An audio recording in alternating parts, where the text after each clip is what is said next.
یگرتو و کومل ببه بزوتنوی اسلامی نزیکی بریارا داویه جبو هفگرتنه دبن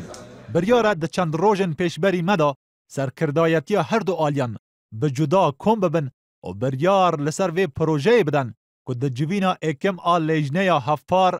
هر دو آلیان دا هاتبو بر هفکرن بگوتنا رایدارن یگرتو اوان به هر آوائه که بر هفن دا که دگل کومل شولا هفبش بکن و حتی بگره یگرتنه جی هەنگاوەکانمان کە ناوە لیستی خزمەت گەشە پێدەین بەرەو ئەوە ڕۆین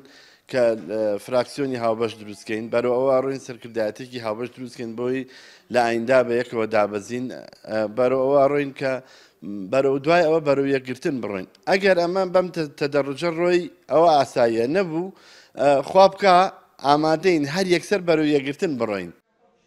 هەیڤک بەریانها کومل اسلامی به فرمی راگهاند و پیشنیارا هفگرتن دانه یگرتویا اسلامی و به نیرین آوان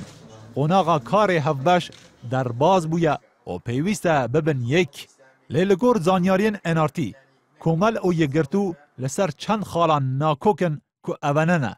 یکم یگرتویا اسلامی دگل کار هفبش اسلامیه و هر سی حزب تیدا پشکدار بن و کسین در دورا حزب وانجی دناف دا هبن لیدنها دا کومل تن دخوازه دگل یگرتو هف بگره دوهم یگرتو دخوازه پنگاو و پنگاو بر به هفگرتن پنگاوان باویجه لکومل گلک لزوبزه سهم جداهی هزر و نیرین و هلوستن وان لسر پرسین سیاسی ئێمە پێمان باشە یەکگرتن ببێ ئێمە پێمان باشە ئیتر ئیسلامی ئەوە ڕوبع قەرنێکە هەیە لەم ساحا و ئیشەکە و قولێ شتی هاوبەش هەیە و لەو باسی یەکگرتناکە باسیەکەن یەکێک لە شتەکانەوەی ئەڵێن با ماواقیفی سیاسیمان یەک هەڵوێست بین بەڵام لە ڕابردووە یەکێک لەو شتانە کە تۆزی ئێمە یەکگرتووی لێک دوورخستەوە جیاوازی مووقیفی سیاسی بوو لەسەر ڕووداوەکانی کوردستان بزۆتنەوەی ئیسلامی دەبێژە هەفگرتنە حزب ئیسلامی بیرۆکەیە وان بووە و بە پێویست دەزانن ئەو پرۆژە نەهێتە ئاستانکردن و حزب ئیسلامی دەست ji bercivandiyê biçûk yên hizbî berdin dako bikarin divê rêkê da serkeftî bin. هەتا ئێستا ئیرادەکی سیاسی وا دروست نەبووە کە بەڕاستی هەموو حیزبە ئیسلامیەکانی کوردستان واز لە بەرژەوەندی حیزبیە بەرتەسکەکان بهێنین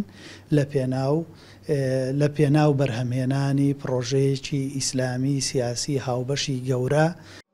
tenê de îsalda goran û yekitî li hevkirinek siyasî vajokirin ji aliyê din ve jî yekitî û hezba ayinde hevgirtin û hejmarek ji endamên mekteba siyasî û serkirdayetiya hezba zehmetkeşan çûne nava yekitiyê da yekgirtû û komel jî dibêjin kêmek maye bibin yek û di egera hevgirtinê da dibine xwedanê 16 kursiyên Parlemana Kurdistanê.